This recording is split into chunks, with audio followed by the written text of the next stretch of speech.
Hello दोस्तों, नमस्कार। स्वागत है एक बार फिर से हमारी नई कहानी में। फ्रेंड्स, आज की जो कहानी है वह एक छोटे बच्चे और माँ की कहानी है। तो चलिए फ्रेंड्स, आज की कहानी को स्टार्ट करते हैं। 2 साल के राजू को गोद में खिलाते हुए माला ने अपनी बहन सोनू से कहा, सोनू, पता नहीं क्यों मुझे कभी कभी ऐसा लगता है जैसा राजू हमारी संतान नहीं है। पगला गई हो क्या दीदी? ये क्या कह रही हो? राजू आपकी संतान नहीं तो क्या बाजार से खरीदा है जीजू ने? कहकर 16 साल की सोनू जोर जोर से हंसने लगी, मगर माला के चेहरे की सिकन कम नहीं हुई। राजू के चेहरे को गौर से देखती हुई बोली, जरा इसकी आंखें देख, तेरे जीजू से मिलती है ना मुझसे? आंखें क्यों, पूरा चेहरा ही हमारे घर में किसी से नहीं मिलता। मगर दीदी, बच्चे का चेहरा माँ बाप जैसा ही हो यह जरूरी तो नहीं। कई बार किसी दूर के रिश्तेदार या फिर जिसे आपने प्रेगनेंसी के दौरान ज्यादा देखा हो उससे भी मिल सकता है। वैसे ये अभी बहुत छोटा है, बड़ा होगा तो अपने पापा जैसा ही दिखेगा। बाकी सब कुछ छोड़, इस रंग का देख। मैं गोरी, मेरी छोटी दिशा गोरी, मगर ये सावला। तेरे जीजू भी तो गोरे ही है ना, फिर ये? अरे दीदी, लड़कों का रंग कहाँ देखा जाता है? वैसे भी ये 21वीं सदी का बच्चा है। जनवरी 2021 की पैदाइश है। इसकी बर्थडे डेट खुद में खास है। 11/1/2001 को जन्म लेने वाला ये तुम्हारा लाडला जरूर जिंदगी में कुछ ऐसा काम करेगा कि तुम दोनों का भी नाम हो जाएगा। प्यार से राजू को दुलारते हुए सोनू ने कहा, वह तो मैं मानती हूँ सोनू की लड़कों का रंग नहीं देखते, और फिर माँ के लिए तो अपने बच्चे से प्यारा कुछ हो ही नहीं सकता। पर यूं ही कभी कभी कुछ बातें दिमाग में आ जाती हैं। याद है दीदी, इसके जन्म वाले दिन जीजू कितने खुश थे, इसे बाहों में लेकर झूम उठे थे। बेटा हुआ है, इस बात की खुशी उनके चेहरे पर देखते ही बनती थी। मुझे तो लगता है जैसे जीजू पर जान छिड़कने, और एक तुम हो जो इसे देखो। देख सोनू, जान तो मैं भी छिड़कती हूँ, पर कभी कभी संदेशा होता है। मैं तो बच्चे को जन्म देकर बेहोश हो गई थी, बाद में तेरे जीजू ने ही इसे मेरी बाहों में डाला था। तभी दरवाजे पर दस्तक हुई। सोनू ने दरवाजा खोला तो सामने अपने जीजा दिनेश को देखकर मुस्कुरा उठी। दिनेश की आवाज सुनते ही नन्ना राजू माँ की गोद से छिटक कर बाहर भागा और बाप की बाहों में झूल गया। दिनेश ने तुरंत अपने साथ लाया हुआ चॉकलेट उसके नन्हे हाथों में थमा दिया। सोनू मुस्कुराते हुए बोली, ये है बाप बेटे का मिलन। दीदी देख लो अपनी आंखों से, तुम्हारा राजू अपने बापू से कितना प्यार करता है। माला अक्सर सोचती कि उसका बेटा तीनों बेटियों से कितना अलग है। कभी कभी मन में शक गहराता है कि क्या वाकई वह उसका बेटा है। फिर मन को समझा लेती है कि हो ना हो, ये उस ये सब उसे मिलने वाले हद से ज्यादा प्यार दुलार का नतीजा हो। दिनेश इन शिकायतों के प्रति आंख मूंद लेता। माला कुछ कहती तो हंसकर कहता, माला जरा सोचो, हमारा एक ही बेटा है, इसे ही अपना सारा प्यार दुलार देना है। आखिर बुढ़ापे में यही तो हमारे काम आएगा। ऐसा क्यों कह रहे हो? तुम्हें ऐसा क्यों लगता है कि बेटियां काम नहीं आएंगी? क्यों माला, क्या तुम कभी अपनी माँ के काम आ सकी? तुम तो इतनी दूर हो मायके से, बताओ कैसे काम आओगी? इसी तरह हमारी बच्चियां भी कल को ब्याह कर बहुत दूर चली जाएंगी। जमाने की रीत है ये, फिर हम चाहेंगे तो भी उन्हें अपने पास नहीं बुला सकेंगे। हमारे लिए अपना राजू ही खड़ा होगा। रखी है। माला अक्सर राजू को पढ़ाते हुए सोचती कि वह अपनी बेटियों को भी खूब पढ़ाएगी। बड़ी बेटी को दिनेश ने 8वीं के बाद घर पर बैठा लिया था और उसके लिए लड़के की तलाश शुरू कर दी थी, मगर दोनों छोटी बेटियों को आगे पढ़ाने के लिए माला अड़ गई। वक्त गुजरता गया। राजू ने 12वीं पास कर ली। बाकी विषयों में साधारण होने के बावजूद वह मैथ्स में काफी तेज निकला। पूरे खानदान में कोई भी मैथ्स में कभी इतने अच्छे नंबर नहीं लाया था। राजू के नंबर इतने अच्छे थे कि दिनेश ने उसे इंजीनियरिंग पढ़ाने की ठान ली। एक अच्छे कॉलेज में दाखिले और फीस के लिए बकायदा उसने रुपयों का इंतजाम भी कर लिया था। मगर कुछ समय से राजू को कई तरह की शारीरिक परेशानियां महसूस होने लगी थी। उसे आजकल आंखों से धुंधला दिखने लगा था। एक आंख की रोशनी काफी कम हो गई थी। बार बार हाथ पैर सुन्न होने लगे थे। बोलने में भी कई बार कठिनाई होने लगती। उसने घर वालों को ये सारी बातें नहीं बताई। इंजीनियरिंग एंट्रेंस टेस्ट ठीक एक दिन पहले वह अचानक लड़खड़ाकर गिर पड़ा। माला ने हड़बड़ाकर उसे उठाया तो वह रोने लगा। क्या हुआ बेटे? माला ने घबराकर पूछा तो उसने बड़ी मुश्किल से अपनी सारी तकलीफों के बारे में विस्तार से बताया। तब तक दिनेश भी आ गया था। उसने देर नहीं की और तुरंत बेटे को डॉक्टर के पास ले गया। डॉक्टर ने कई तरह के टेस्ट लिख दिए। जांच के बाद पता चला कि उसे मल्टीपल स्क्लेरोसिस की समस्या है।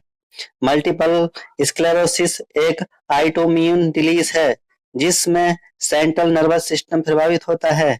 इसमें देखने, बात करने, चलने और ध्यान एकाग्र करने से जुड़ी समस्याएं पैदा होती हैं। इंसान अपना संतुलन खो बैठता है। इससे पीड़ित व्यक्ति कई बार लकवे का शिकार भी हो जाता है। डॉक्टरों के मुताबिक राजू के शरीर का एक हिस्सा आंशिक रूप से लकवाग्रस्त भी हो गया था। ये बीमारी कभी कभी पूरी तरह ठीक नहीं हो पाती। राजू की बीमारी काफी गंभीर हालत में पहुंच चुकी थी और लाखों रुपयों का खर्च आना था। राजू पूरी तरह ठीक हो सकेगा या नहीं, इस बारे में भी श्योर नहीं कहा जा सकता था। इस बीच डॉक्टर ने दिनेश और माला का डीएनए टेस्ट कराने की बात की। ये टेस्ट राजू की बीमारी बेहतर ढंग से समझने और सही इलाज के लिए जरूरी था। माला तो तुरंत तैयार हो गई, मगर दिनेश टेस्ट करवाने से आनाकानी करने लगा। माला ने लाख कहा मगर वह तैयार नहीं हो रहा था। बाद में जब डॉक्टर ने इस टेस्ट की आवश्यकता बताते हुए दिनेश को समझाया तो वह हार कर टेस्ट कराने को तैयार हो गया। जब टेस्ट की रिपोर्ट आई तो सब दंग रह गए। रिपोर्ट के मुताबिक दिनेश और माला राजू के माँ बाप नहीं थे। माला ने सवालिया नजरों से पति की तरफ देखा तो दिनेश अनजान बनते हुए वहां से चला गया। शाम को घर लौटा तो माला ने एक बार फिर पति से राजू के जन्म का राज पूछा तो दिनेश फूट फूट कर रोने लगा। माला ने उसे सहारा दिया तो उसके कंधों पर सिर रखता हुआ दिनेश बोला, माला, माँ की बहुत इच्छा थी कि हमारा भी एक बेटा हो। ऐसा ही कुछ मैं भी चाहता था, मगर दूसरी बेटी को जन्म देकर जब तुम बेहोश हो गई थी तो मैंने देखा कि उसी वार्ड में एक महिला ने बेटे को जन्म दिया था। उसके दो बेटे पहले से थे। मेरा मन डोल गया। मैंने उस बच्चे के माँ बाप से बात की। बेटी के बदले बेटा लेना चाहा तो उसने साफ इनकार कर दिया। फिर मैंने एक मोटी रकम का लालच दिया। थोड़ा सोच विचार कर वह तैयार हो गया। हम दोनों जल्दी जल्दी अपने बच्चे बदल लिए। मेरी गोद में राजू आ गया। उसे पाकर मैं बहुत खुश था। मुझे उसकी जाति की परवाह थी और न खानदान की। मेरे लिए तो इतना ही काफी था कि वह एक लड़का है और अब से मेरा बेटा कहलाएगा। ये कहते कहते दिनेश फिर से रोने लगा और माफी मांगता हुआ आगे बोला, माला, मुझे माफ कर दो। बेटे की चाह में मैं बावला हो गया था। अपनी बिटिया किसी और को सौंप कर दूसरे का बच्चा घर ले आया। शायद इसी बात की सजा मिली है मुझे। ऐसा मत कहो दिनेश, अब जो हो गया सो हो गया। शायद इसी वजह से मुझे अक्सर संदेह होता था कि यह बच्चा मेरा नहीं है। बचपन में मैं इसे सीने से लगाने पर वह आत्मिक तृप्ति नहीं मिलती थी जो अपने बच्चे को लगाने पर मिलती है। तुमने जो भी किया सासू माँ की खुशी के लिए किया, मगर याद रखो खुशी खरीद कर नहीं मिल सकती। जो हमें मिला है हमें उसी में खुश रहना चाहिए। माँ बाप की ये सारी बातें कमरे के बाहर खड़ी माला की छोटी बिटिया ने सुन ली। उसने बड़ी बहन को भी सारी बातें बता दी। दोनों बिटियां चुपके कमरे में दाखिल हुई। दिनेश ने उन्हें अपनी बाहों में भरते हुए कहा, माला, जो हुआ उसे भूल जाओ, मगर मैं अब अपने किए का प्रायश्चित करना चाहता हूँ। अब तक अपनी दोनों बेटियों का हक मारता रहा, मगर अब और नहीं। राजू के इलाज पर लाखों रुपए खर्च होंगे।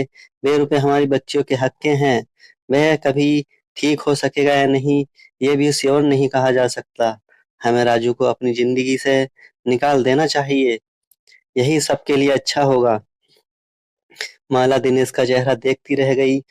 दोनों बेटियों ने भी पिता की हाँ में हाँ मिलाई। जब राजू भैया हमारे अपने भाई ही नहीं है तो फिर हमारे घर में क्यों है? चुप कर नैना।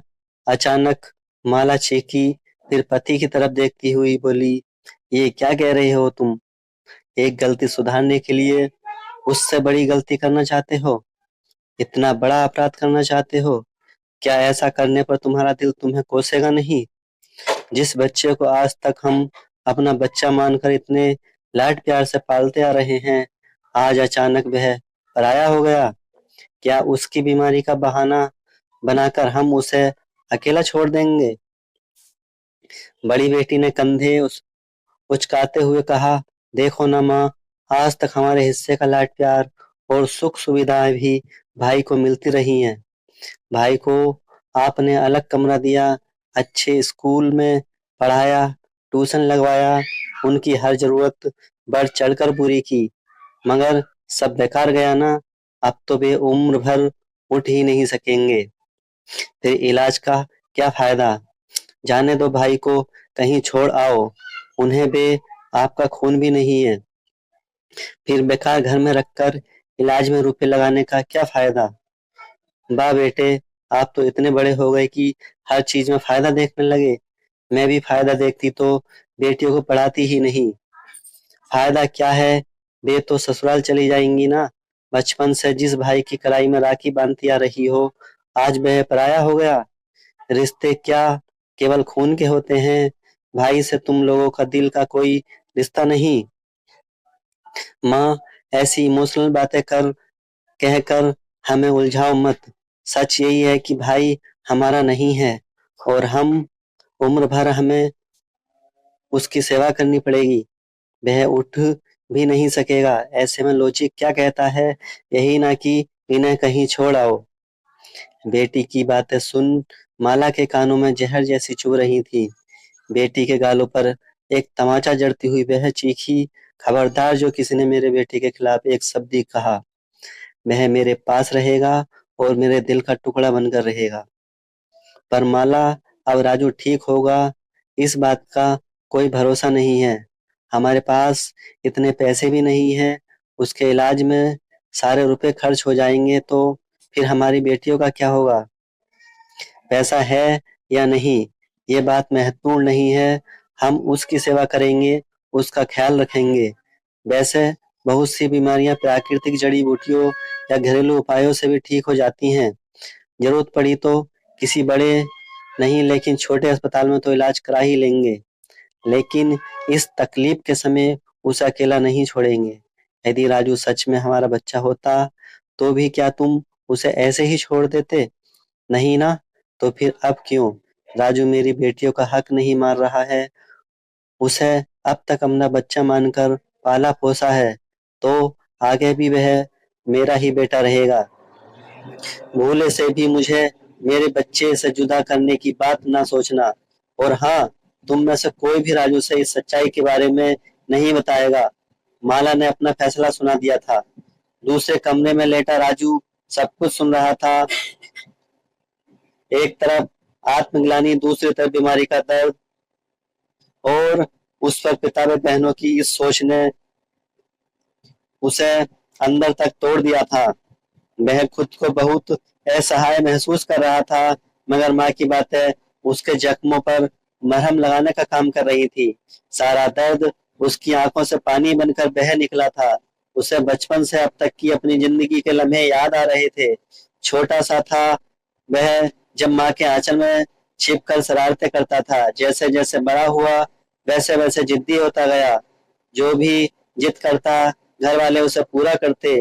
घर में अपनी मर्जी चलाता, बहनों को डांटता तो कभी प्यार भी करता। आज वे सारे रिश्ते बेगाने हो चले थे। अचानक ही वह तड़प कर चीखा, माँ, इधर आओ माँ। माला दौड़ी गई, पीछे पीछे पिता और बहनें भी उसके कमरे में आ गए। राजू माँ का हाथ थाम कर रोते हुए टूटे फूटे शब्दों में कहने लगा, माँ, आज तक मैंने जितनी भी गलतियां की उनके लिए आप सब मुझे माफ कर दो। और माँ, मेरी बहनों पर आप नाराज ना होना। मेरी बहनें जो कह रही हैं और पापा ने जो कहा है वह सही है। कहीं छोड़ आओ मुझे, किसी धर्मशाला या आश्रम में पड़ा रहूंगा। आप लोगों को परेशान नहीं करूंगा। मेरी बहनों को हर खुशी मिलनी चाहिए। उनके रास्ते में मैं बाधा नहीं बनना चाहता। चुप हो जा मेरे बच्चे, माँ ने प्यार से उसका माथा सहलाते हुए कहा। तू बड़ा भाई है, तेरी बहनों को खुशी तभी मिलेगी जब तू उनके पास तेरा प्यार और आशीर्वाद रहेगा। तू वादा कर, हमें हमेशा मेरी आंखों के आगे रहेगा। दोनों बहनें भी भाई के प्यार को महसूस कर रही थी। दोनों बेटियां माँ के गले लग गई और बोली, माँ आप बिल्कुल सही हो, हम अपने भाई को कहीं भी जाने नहीं देंगे। दिनेश को भी अपनी गलती का एहसास हो गया था। दिनेश ने माला का हाथ थामते हुए कहा, माला, माँ के दिल जैसा कोई दिल नहीं होता। मुझे गर्व है कि तुम मेरी पत्नी हो। मैं गलत था। आज के बाद ऐसी बात मेरे जहन में नहीं आएगी। हम सब मिलकर हमेशा राजू का साथ देंगे। मुझे माफ कर दे राजू बेटा, मैं बहुत स्वार्थी हो गया था, पर तेरी माँ ने मेरी आंखें खोल दी। बेटियों ने भी हामी में सिर हिलाया तो माला की आंखों में खुशी के आंसू आ गए। दोस्तों, ये कहानी कैसी लगी और अच्छी लगी है तो कमेंट करके जरूर बताएं।